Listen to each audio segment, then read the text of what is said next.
Hello student, তোমরা কেমন আছো? আশা করি তোমরা সকলেই ভালো আছো।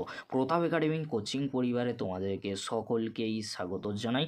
তোমরা যারা ক্যালকাটা ইউনিভার্সিটির আন্ডারে অল অ্যাফিলিয়েটেড কলেজগুলির মধ্যে ফিফথ সেমিস্টারে পড়াশোনা করছো, তোমাদের জন্য একেবারে আমি শেষ মুহূর্তে নিয়ে চলে এসেছি শিক্ষাবিজ্ঞান জেনারেলে ডিএসসি E1 পেপারে 2 মার্কস 5 মার্কস ও 10 মার্কসের গুরুত্বপূর্ণ কোশ্চেনগুলি। এই কোশ্চেনগুলি তোমরা শেষ মুহূর্তের জন্য ভালো করে দেখে যাও। অবশ্যই তোমরা এখান থেকে 100% কোশ্চেন কমন পেয়ে যাবে। চলো বেশি দেরি করবো না, তাহলে শুরু করা যাক। প্রথমে তোমরা দেখে নাও 10 মার্কসের জন্য গুরুত্বপূর্ণ কয়েকটি কোশ্চেন, যে কোশ্চেনগুলি করলে অবশ্যই তোমরা 100% তোমরা এক্সামে কমন পেয়ে যাবে। চলো কোশ্চেনগুলি আমরা দেখে নিই। ফার্স্ট কোশ্চেন, শান্তির শিক্ষার প্রকৃতি ও গুরুত্ব বিশ্লেষণ করো। বিদ্যালয়কে একটি আদর্শ শান্তির ক্ষেত্র হিসাবে গড়ে তুলতে কী কী ব্যবস্থা গ্রহণ করতে হবে, এ প্রসঙ্গে শিক্ষকের ভূমিকা আলোচনা করো। মূল্যবোধ শিক্ষার লক্ষ্যগুলি বিবৃত করো। এ প্রসঙ্গে কিভাবে লক্ষ্যগুলি বাস্তবায়িত করা সম্ভব তার নির্দেশ দাও। পরবর্তী কোশ্চেন, মূল্যবোধের উৎস হিসাবে দর্শনের ভূমিকা বিস্তারিত আলোচনা করো। মূল্যবোধের বিকাশে সমাজের ভূমিকাটি বিস্তারিত আলোচনা করো। সামাজিক দ্বন্দ্বের কারণগুলি বিশদ ব্যাখ্যা করো। শান্তির জন্য শিক্ষার লক্ষ্যগুলি বিশদে আলোচনা করো।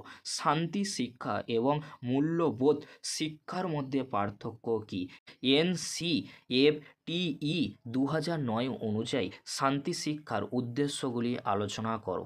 শান্তি প্রতিষ্ঠার জন্য শিক্ষা কিভাবে হিংসার মোকাবিলা করে অহিংসা প্রতিষ্ঠা করতে পারে ব্যাখ্যা করো। মূল্যবোধের প্রকৃতি ব্যাখ্যা করো। এ প্রসঙ্গে মূল্যবোধের শ্রেণীবিভাগ করো। মূল্যবোধের বিকাশে পরিবারের ভূমিকা ব্যাখ্যা করো। দ্বন্দ্ব নিরসনের লক্ষ্য ও উদ্দেশ্যগুলি কী কী? মূল্যবোধের শিক্ষা কিভাবে দ্বন্দ্ব নিরসনের সাহায্য করতে পারে। পরবর্তী কোশ্চেন, 21 শতকে মূল্যবোধের প্রয়োজনীয়তা সম্পর্কে আলোচনা করো। সমাজ কিভাবে শিক্ষার্থীদের মধ্যে মূল্যবোধের বিকাশ ঘটাতে পারে। দ্বন্দ্ব নিরসনের উপযোগী দক্ষতাগুলির বিকাশ বিদ্যালয়ে কিভাবে হতে পারে। শান্তি শিক্ষার প্রচারে শিক্ষা প্রতিষ্ঠানের ভূমিকা আলোচনা করো। এবারে তোমরা দেখে নাও 5 মার্কসের জন্য মাত্র কয়েকটি কোশ্চেন। মূল্যবোধের বৈশিষ্ট্যগুলি কি? জাতীয় পাঠ্যক্রমে রূপরেখায় 2005 সালে শান্তি শিক্ষার যে ভূমিকা আলোচিত হয়েছে সে সম্পর্কে একটি টিকা লেখো। টিকা লেখো। দ্বন্দ্বের বৈশিষ্ট্য, মূল্যবোধ বিকাশে বিদ্যালয়ের ভূমিকা কী ছিল তা আলোচনা করো। এবারে তোমরা দেখে নাও 2 মার্কসের জন্য গুরুত্বপূর্ণ কয়েকটি কোশ্চেন। এখানে তোমাদেরকে বলে রাখি 2023 সাল ছাড়া যে কোশ্চেন পেপারগুলি আমি এখানে দিয়ে রেখেছি 2020, 2021, 2022 এই যে 3টি ইয়ারে 4টি প্রশ্নপত্র কিন্তু রয়েছে। দেখে নাও তোমরা 2020 সালে ডে 2 রয়েছে, ডে 2তে যে কোশ্চেনগুলি এসেছিল।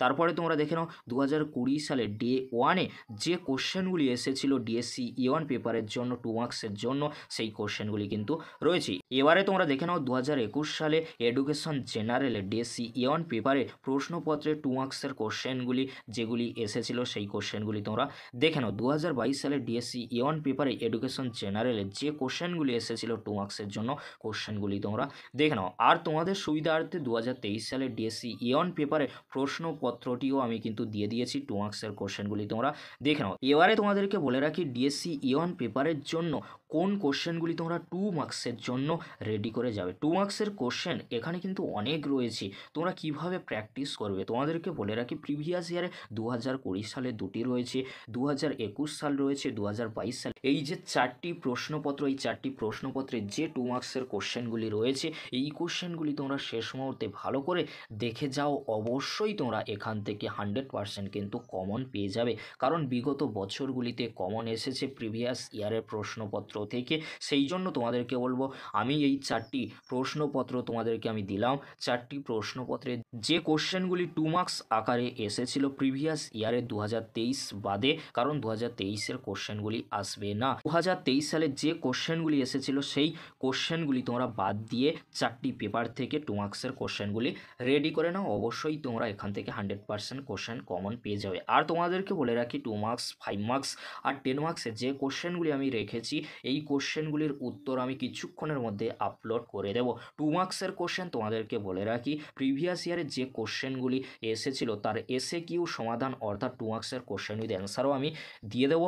আর তোমাদেরকে বলে রাখি 5 মার্কস ও 10 মার্কসের যে কোশ্চেনগুলি আমি গুরুত্বপূর্ণ বলেছি সেই কোশ্চেনগুলির উত্তরও আমাদের চ্যানেলে আসতে চলেছে। এই ছিল আজকের আলোচনা। যদি ভিডিওটি হেল্পফুল হয়ে থাকে অবশ্যই ফ্রেন্ডদের কাছে বেশি বেশি করে শেয়ার করে দিও। ভিডিওটি দেখার জন্য তোমাদেরকে অসংখ্য ধন্যবাদ।